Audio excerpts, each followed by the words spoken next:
अस्सलाम वालेकुम बच्चों। उम्मीद है आप लोग घर पर होंगे, खैरियत से होंगे, खुद का अपनी फैमिली का ख्याल रख रहे होंगे, स्टडी कर रहे होंगे, होमवर्क कर रहे होंगे। ठीक है, इस वीडियो में हम जो है हमारा न्यू चैप्टर देखेंगे, आ गेसिंग गेम। ठीक है, गेम का मतलब होता है खेल, कोई भी किस्म का खेल। और गेस करना यानी बूझना। गेस करना यानी क्या? बूझना। यानी आपको कोई लिंक दी जाए या आपको कोई हिंट दी जाए तो उस हिंट के मुताबिक आपको उस खेल को, उस गेम को बूझना है कि ये किस बारे में या किस चीज के बारे में बताया गया। ठीक है, अब उसमें पहले हमको देखना है लिसन केयरफुली। लिसन केयरफुली, गौर से सुनो, ध्यान से सुनो, तवज्जो से सुनो।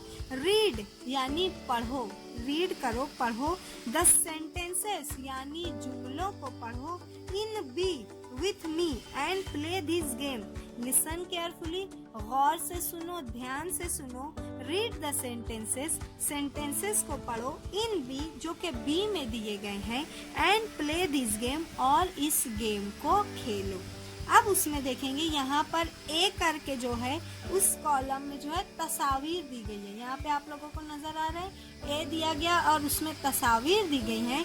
इसी तरीके से बी कॉलम है और उनमें जो है सेंटेंसेस दिए गए हैं। समझ में आया? तो हमें इन सेंटेंसेस को पढ़ना है, इन जुमलों को पढ़ना है, और ये जुमला ऊपर की किस तस्वीर के लिए कहा गया है हमें वो गेस करना है, हमें वो बूझना रहेगा। जुमले को पढ़ना है, वो जुमला किसके लिए कहा जा सकता है, किसके लिए बोला जा सकता है, हमें वो गेस करना है, वो बूझना है।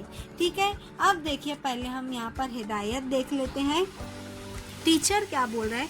Form pairs. फॉर्म, फॉर्म करना यानी बनाना। पेयर्स यानी जोड़ी बना लो। नाउ, अब choose any picture from table 1, यानी टेबल 1 में से कोई एक पिक्चर को चूज करो, कोई भी चूज कर लो। यहाँ पर कुल 12 पिक्चर्स, 12 तस्वीर दी गई है, उसमें से कोई भी एक पिक्चर जो टेबल 1 में से आपको पसंद आती है, आपको अच्छी लगती है, आप उसको चूज कर लो। Write the English word for it on a small piece of paper. Write, लिखो द इंग्लिश वर्ड, इंग्लिश में उसको क्या कहा जाता है, इंग्लिश में उसका नाम क्या है।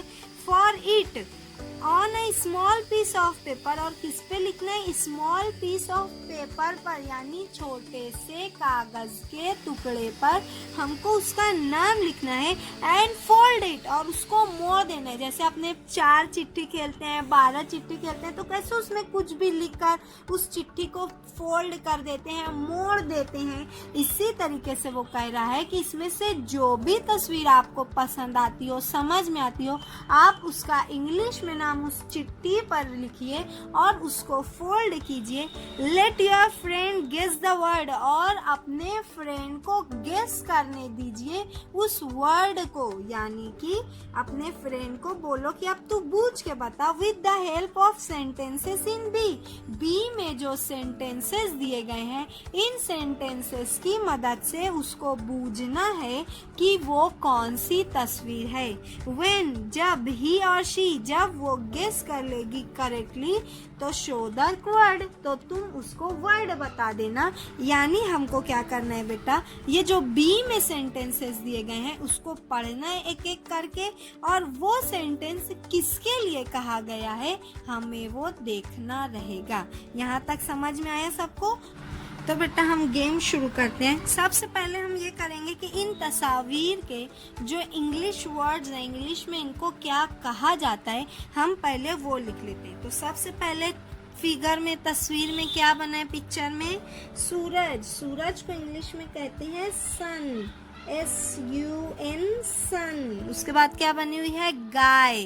गाय को इंग्लिश में कहते हैं काउ, COW, काउ। उसके बाद बना है तोता। तोते को इंग्लिश में कहते हैं पैरट। क्या कहते हैं बेटा? पैरट। उसके बाद क्या बनी है? चींटियां। उसे कहते हैं इंग्लिश में आंट। क्या कहते हैं बेटा? आंट। आंट यानी चूंटी। उसके बाद पंखा बना है, पंखे को इंग्लिश में कहते हैं फैन। क्या कहते हैं? फैन। उसके बाद क्या बना है पिक्चर में? कप। क्या बना है, कप, जिसमें हम चाय कॉफी वगैरह पीते हैं। उसके बाद देखो आसमान में परिंदे जो हैं उड़ रहे हैं। परिंदों को इंग्लिश में कहते हैं बर्ड्स। क्या कहते हैं बेटा, बर्ड्स। उसके बाद की तस्वीर में क्या बना है, फूल बना है, उससे इंग्लिश में कहते हैं फ्लावर। क्या कहते हैं, फ्लावर। उसके बाद जो है लास्ट रो में फर्स्ट पिक्चर, छुरी। छुरी को इंग्लिश में कहते हैं नाइफ। क्या कहते हैं, नाइफ। के को लिखा जाता है मगर के को पढ़ा नहीं जाता, ठीक है। उसके बाद किसकी तस्वीर बनी है, डक। डक यानी बतख। उसके बाद क्या बना है, एलिफेंट। एलिफेंट यानी हाथी। एलिफेंट यानी हाथी। उसके बाद बना है टेबल। क्या बना है, टेबल। अब हमने क्या किया, इन तमाम तस्वीर के पिक्चर्स के इंग्लिश वर्ड्स, अंग्रेजी में उसको क्या कहते हैं, हमने वो लिख लिया, वो हमको समझ में आ गया। अब इनके फीचर्स भी हमको पता है। तो अब क्या करेंगे, हम वन बाय वन, एक के बाद एक जुमला, सेंटेंस पढ़ेंगे और गेस करेंगे कि ये जुमला, ये सेंटेंस किसके लिए बोला गया होगा या किसके लिए कहा गया होगा, ठीक है।